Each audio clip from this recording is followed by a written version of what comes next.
2 ရက် 2 လ 2026ပါအောင်ဟင်းတဲ့လိုက်ကန်နေပါစွန်းကူကြောင့်လိုက်ကန်နေပါငါးသာကျွေးနေရပါတာအကြီးလားငါးကြီး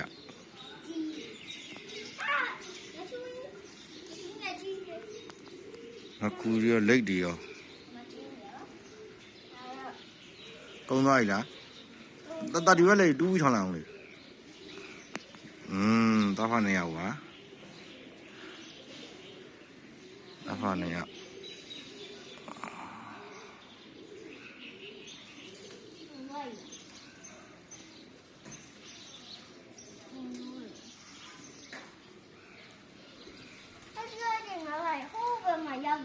ဟုတ်လားဟုတ်တယ်